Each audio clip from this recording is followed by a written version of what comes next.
Pedro. JP dito, they can actually fight right now. Meron siya siyang blazing cape. Aray ko! There's mind tricks na ginagawa, pero they can actually be caught here. Metabol, andyan ang JP, andyan ang JP. Ayan na, nagtawag na ng backup. Pero of course, the damage is there. Sila pa yung mag-burst down. Hindi, boom, might be aware na ipunahin pa rin dito si Fluvio Tachibana. Papasok, in-invade nila dito. Pabilisan lang. To utilize that as much as possible. Yung Sky na yung magiging next item niya. And guard in the vicinity. Oh, Bring it up first!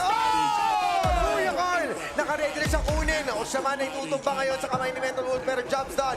Kaso si Kuya Miggy, the order taker. He is taking out ngayon as Kuya Zaby. Ang siyang mawawala sa linya ni Tatsuri. At Dahil ngayon, siya naman tumidiretso si Carl mula sa likod. Tinutulak ang bawat isa. Nagtatalon-talon. Senador din sa may gitna habang hindi pinapaulit si Tao. Ay! Nang boom. So, 6-4 guys.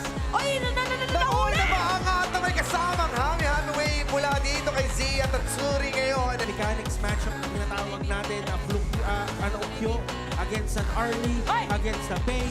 So yun talaga yung mga pinakahinabon. Order taker! Para nailigtas si Kuya Carl. Okay lang. Wala naman daw si Kuya Carl eh. Hindi na kailangan gaano naman problema. Pero si Kuya Dro, mula sa likod! Tinulak at nasigawan na ang mga miyembro ng ACT. Pero hindi mapapamaya si Kuya Fluvio. Kaso si Astral, ang Hindi siya pinapapalo. Lagi siya na-burst down. And that causes problems for the side of ACD. this might be the ending na hinahanap natin para magwagi pa rin ang mga puso ng kampiyon. At mula sa likod, si Kuya Carl with the cleanup. Zaby! Sila na nga ba mananalo ngayon? Nandito sila Fluvio Tachibana. Magagawa kaya niya. Makatakas itong nakakatahan na mawawala pa. Natuluyan dahil boom! Ang magwawagi.